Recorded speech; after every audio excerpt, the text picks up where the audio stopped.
ആര്യാടാണ് യുവാവിനെ കുത്തിക്കൊലപ്പെടുത്തിയത്. ആലപ്പുഴ സ്വദേശി അഖിലാണ് മരിച്ചത്. അഖിലിനെ ആക്രമിച്ച കായംകുളം സ്വദേശി ഷെൽജാദും സുഹൃത്തും ഒളിവിലാണെന്ന് പോലീസ് പറയുകയാണ്. മനീഷ് മഹിബാൽ വിവരങ്ങൾ നൽകും. മനീഷ്, ഇത് എപ്പോൾ സംഭവിച്ചതാണ്? എന്തായിരുന്നു ഇവർക്കിടയിൽ പ്രശ്നം? മുൻവൈരാഗ്യമോ മുൻപരിചയമോ അങ്ങനെ എന്തെങ്കിലും ഉണ്ടായിരുന്നു? പോലീസ് എന്താണ് പറയുന്നത്? ഈ പ്രതികൾ എവിടെയാണ് എന്നുള്ള എന്തെങ്കിലും സൂചന പോലീസിന് ലഭിച്ചിട്ടുണ്ടോ മനീഷ്? ആലപ്പുഴ നോർത്ത് പോലീസാണ് ഇപ്പോൾ ഇതിൽ കൊലപാതകത്തിന് കേസെടുത്ത് പ്രതിക്കായിട്ടുള്ള അന്വേഷണം ഊർജിതമാക്കിയിട്ടുള്ളത്.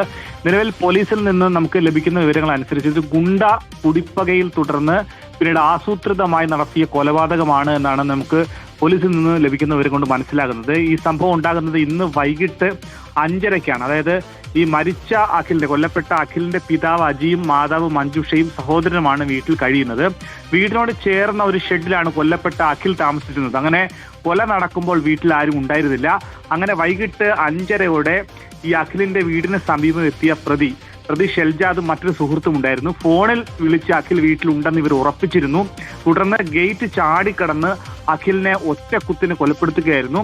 അങ്ങനെ കൊലയ്ക്ക് ശേഷം തിരിച്ചെത്തിയ ഇവർ ഓട്ടോയിൽ, അതായത് അവിടെ നിന്നും ആ വീട്ടിൽ നിന്നും റോഡിലേക്ക് ചാടിയെത്തി മറ്റൊരു ഓട്ടോയിൽ രക്ഷപ്പെടുകയായിരുന്നു. അങ്ങനെ ഓട്ടോ ഡ്രൈവർ വിസമ്മതിച്ചു. കയ്യിൽ കത്തി കണ്ടതുകൊണ്ട് ഇവരെ കൊണ്ടുപോകാൻ വിസമ്മതിച്ചു. അങ്ങനെ ഓട്ടോ ഡ്രൈവറെ കത്തി കാട്ടി ഭീഷണിപ്പെടുത്തി പ്രതികൾ ഓട്ടോയിൽ രക്ഷപ്പെടുകയായിരുന്നു. പിന്നീട് ആര്യാട് ഭാഗത്തുനിന്ന് ഇവർ റോഡുമുക്ക് ആ ഭാഗത്തേക്ക് എത്തി അവിടെ നിന്നും ഓട്ടോറിക്ഷയിൽ നിന്ന് ഇറങ്ങി ഓടുകയായിരുന്നു. അങ്ങനെ പിന്നീട് കുത്തേറ്റ അഖിലിനെ ആലപ്പുഴ തത്തമ്പള്ളിയിലെ സഹൃദയ ആശുപത്രിയിൽ എത്തിച്ചെങ്കിലും അഖിലിന്റെ ജീവൻ രക്ഷിക്കാനായില്ല. അവിടെ വെച്ച് തന്നെ മരണമുണ്ടായി എന്നാണ് ഡോക്ടർമാർ അറിയിച്ചിട്ടുള്ളത്.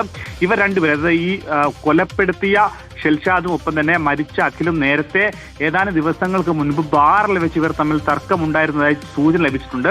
അന്ന് പരസ്പരം വെല്ലുവിളിച്ചാണ് ഇരുവരും മടങ്ങിയത്. കൊട്ടേഷൻ ലഹരി സംഘങ്ങളുമായി ഇവർക്ക് ബന്ധമുണ്ട് എന്ന് മനസ്സിലാക്കുന്നുണ്ട്. ഒപ്പം തന്നെ കൊല്ലപ്പെട്ട അഖിലും ഒപ്പം തന്നെ ഷെൽഷാദും നിരവധി കേസുകൾ കൂടി പ്രതികളാണ്. ഷെൽഷാദിന്റെ കൂടെ ഉണ്ടായിരുന്ന ആൾ, അതായത് പ്രധാനപ്പെട്ട ഈ കുത്തിയ പ്രതിയുടെ കൂടെ മറ്റൊരാൾ കൂടി ഉണ്ടായിരുന്നു. അയാൾ ഈ പ്രതിയുടെ, അതായത് കൊല്ലപ്പെട്ട ആളുടെ വീട് കാണിച്ചു തരാൻ കൂടെ വന്നതാണെന്നാണ് പോലീസ് മനസ്സിലാക്കുന്നത്. അയാളെ ഇതിൽ തിരിച്ചറിഞ്ഞിട്ടില്ല ആലപ്പുഴ പോലീസ്. എന്താണെങ്കിലും ഈ രണ്ട് പ്രതികൾക്ക് വേണ്ടി അന്വേഷണം ഊർജിതമാക്കിയിട്ടുണ്ട്. കൊലപ്പെടുത്തിയ ഷെൽഷാദ് കായംകുളം സ്വദേശിയാണെന്നാണ് നിലവിൽ പോലീസിന് ലഭിക്കുന്ന വിവരം. ആലപ്പുഴ നോർത്ത് പോലീസാണ് അന്വേഷണം ഊർജിതമാക്കിയിട്ടുള്ളത്. ഷിഹാസ്. ശരി, മനീഷ് മഹിബാലാണ് വിവരങ്ങൾ നൽകിയത്. അപ്പോൾ മരിച്ചയാളും കൊന്നയാളും നിരവധി കേസുകളിലെ പ്രതിയാണ്. ആലപ്പുഴയിലാണ് ഈ ഒരു അരും കൊല ഉണ്ടായിട്ടുള്ളത്. ലഹരി സംഘങ്ങൾ തമ്മിലുള്ള പ്രശ്നം, ഗുണ്ട കുടിപ്പക, അതോടൊപ്പം കൊട്ടേഷൻ സംഘങ്ങളാണ് ഇരുവരും.